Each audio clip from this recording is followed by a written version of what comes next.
I'm sorry, the old drinking by my shelf can't come to the phone right now. Why?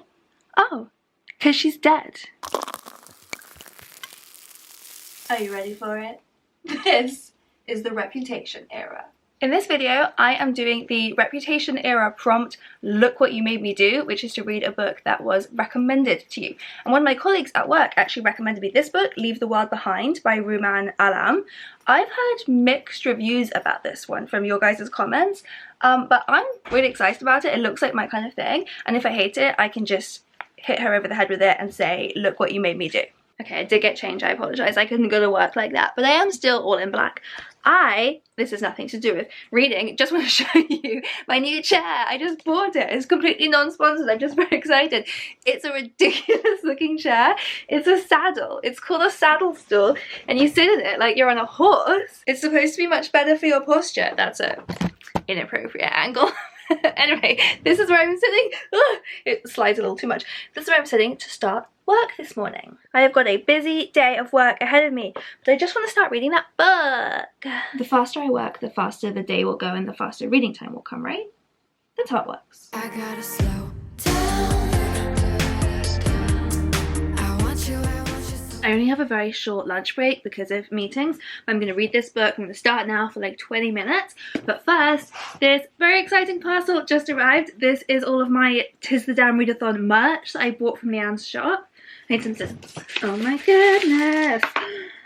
This is so exciting. Okay, so I have here a sticker, To the Damn Readathon, I read blank books. So I'll see how many books I read at the end. This is also cute. Leanne's the best. This is her shop, by the way, the Novel Menagerie. The novelmenagerie.etsy.com is where you can buy all of her really cute stuff, Taylor Swift themed and otherwise. And just the packaging is so gorgeous. We have all of these little leaves, very folklore Evermore colour scheme. Okay, this book in a bath, this is actually nothing to do with Tis the Damn Readathon. I bought one of these from Leanne's Kickstarter a while ago, and then I had it pinned to my Kindle case, and I left my Kindle case on a train, and I tried calling up like TFL Lost Property, and they just couldn't find it, so she said she'd give me another one. So that's what that is. You know what, I'm gonna empty this all out onto the table and show you everything at once. Look at all of this. I am completely obsessed. Leanne, you are so clever. I already stuck one of the stickers on the back of my Kindle. I'm probably going to film myself decorating my book trolley with some more of them later. But for now, I really need to start reading this book. Oh, it's bright red. Like my lips. Already a very foreboding beginning.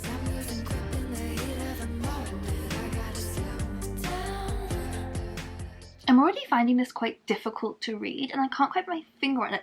It is like full of quite prickly, spiky, unlikable characters, which is fine by me. I'm interested in the characters, I want to learn more about them, but it's also like written in that same kind of unpleasant way, so it's like a little bit visceral. All I've read so far has been the first chapter. They're just in a car, but it's like talking about the smell of the people in the car and like bodily fluids getting described. Never my favourite. Also sentences that are quite hard to follow. Some of them very short and disjointed, and some of them like quite long and meandering. Ugh, learn to speak. So I can imagine this being a book that I struggle to get into, but I am only 6 pages in so far, so obviously let's give it more of a go. I couldn't quite seem to tear myself away from my cozy reading pillow, so I may just have my next meeting down here. Not as professional a backdrop as I usually show them off my bookcase, but I'm so comfortable I can't move. Hiya! Something that I noticed, particularly in books written by men, and I don't want to sound prudish, but is that they bring sex into everything. Like randomly throw it into sentences where it doesn't belong. And it's not just men that do this. I'm sorry if you can hear Hippo drinking very loudly next door. In a video quite recently, the one, my Madness and Murder vlog, where I read books Buddy read with Leanne, there was a female writer in there that we also were complaining about, that she just kept like making everything weirdly, inappropriately sexual. And I have no problem reading about sex where it's appropriate. I'm not prudish about it at all, but it is something that in general I tend to notice male writers doing a lot, and it's happening in this book. It's very strange. I also was looking up some reviews of this book, and someone described it as when books tell you like every scent, every feeling, every like bodily fluid, as I said earlier, every bodily sensation, Now there's a car alarm going off. Cannot get a moment of peace in here. It makes reading the book kind of like a weighty experience. It feels like plodding through, being like dragged down. And I thought that was really interesting because that is how I feel. I don't like feeling too physically present in the books that I'm reading. I'm more interested in being in their minds and like observing. Which is interesting because until I read that review, I never would have thought that was the case. It sounds like a really good thing to be very physically present in the books, but I think it makes me feel too weighted down, like this reviewer said. I suddenly looked at the clock and realised it's 5 minutes until the Women's Prize long list announcement. So I'm joined here by Lauren in the Books. She's doing a live reaction. 5 minutes to go, and like I said, I hope it's 5 minutes.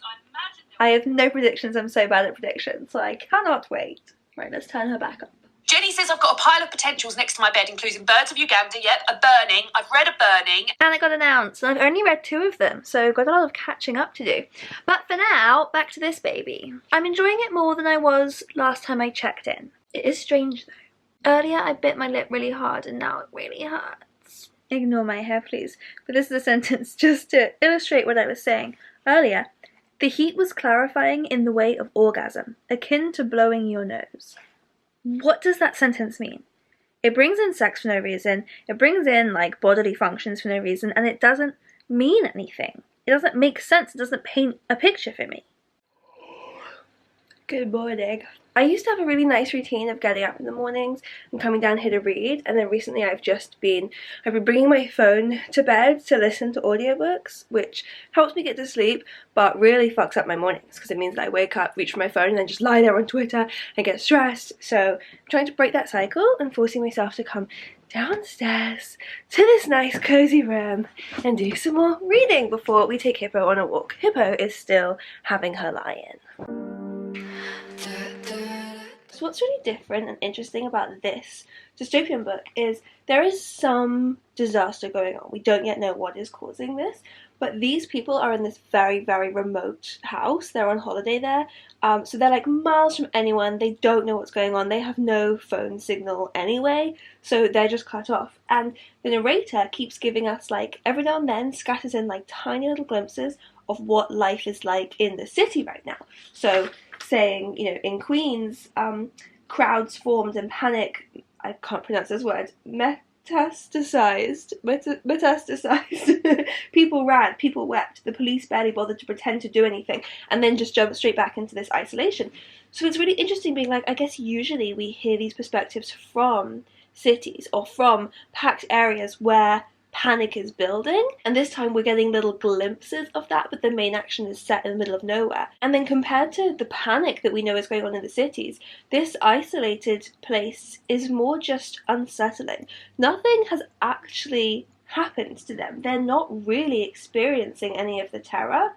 It's just very creepy and unnerving. It's a really interesting perspective to have. Just going back to that point, I think that moves it across genres. It moves it from dystopia to horror, because when we read these books set in the city, when we know the disaster that is happening, it's dystopia. We are given this what if this happened in the world scenario, and we watch the world react to it. Whereas in this book, we are completely isolated. Our characters are completely isolated. All they know is that all of the television channels have stopped working and it just says emergency broadcast system, and the radio in the car is doing the same thing. So they know that something is happening, and they also received a few emergency alerts that came through on their phones before that completely stopped working, so they know there has been a massive power outage across the East Coast. That's all they know. Nothing is actually happening to them. They still have their power, they still have their lights. They just know that something is out there, and I think that moves it from dystopia to horror. Look at me, analysing books like a pro. Ooh, this is an eerie sentence. So one of the characters, Amanda, says, "I would feel better if I just knew what was happening." And then the narrator says, "These words were not true, but she did not know that." What is happening? I'm hungry. I'm gonna eat some breakfast.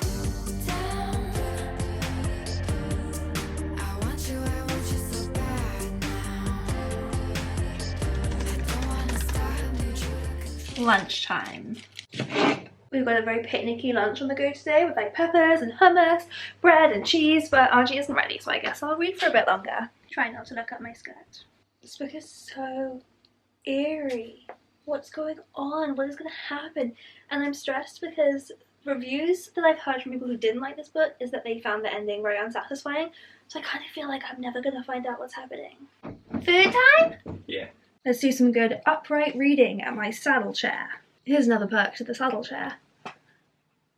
Ooh, went too far. I'm going too fast. Ta-da. Wow, Emma. I legit feel a little sick. Oh my god, a really stressful time for that chapter to end. This workday cannot go quick enough. I need to finish this book. I can't believe I wasn't into it at the beginning. It's so good.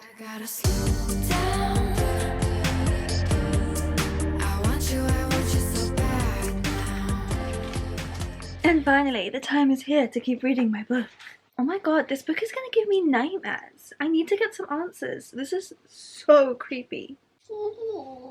Side note, he hasn't stopped just randomly talking about sex in inappropriate moments. Like, for example, they're looking for a whole ass missing person and he compares it to trying to find the clitoris. Why? Why? So random. I don't like the writing style, but I do like the book. And also, that's not true as a generalization. I do like the writing style, I just don't like the weird sex obsession. I'm incredibly stressed. This book is very, very stressful. What is happening? What is going to happen? We're never going to find out. It's never going to end. Are any of us okay? I'm not sure. Ah! That's the end? Ah! Oh my god! That was wild. I don't even know what to say. Oh my goodness. The ending is good. I like that ending. But there is so much left unexplained. Holy shit. That is a book I am not going to be able to stop thinking about for a while. It is horror and dystopia, but it is like such a slow, creeping, never quite happening disaster. Like, it feels very real. It feels like what we're currently in, whether it's the pandemic or the slow, deadly progression towards, you know, devastating climate change. Oh, this is gonna haunt me. It's so good though. Definitely a good recommendation. Look What You Made Me Do in a good way. Holy balls. I feel very stressed out. Reading this makes me feel like we are already in the end of the world. Which is something that I worry about a lot anyway. I get a lot of spiral thinking, like climate change panics, nuclear war panics. I'm always convinced the world is ending. And now reading this, I'm like, the world is ending. That's it. We're in it. Thanks so much, Rumaan Alam, for terrifying me forever. What a cool book. So I have read 3 books now for this readathon and I have really, really enjoyed all of them. That is the most successful readathon I've ever had. I hope this keeps going. And now that I have this cool bookmark that I bought from Leanne, it has space to write the books that you read in the readathon. So let's fill those in. I read The Remains of the Day, Rebecca, and Leave the World Behind. And I will put links in the description box for all of my vlogs so far if you want to see me getting on with reading those. Spoiler, as I already just told you, I really liked both of them. Okay, well, I'm probably going to sit here in existential panic for a good long time. So I will see you in the next vlog, which is going to be a mega vlog, folk, love and more eras all combined for the final vlog of the readathon. If I ever get the courage to pick up another book ever again, who knows if that will happen. Baby, let the games begin. I'm so embarrassing.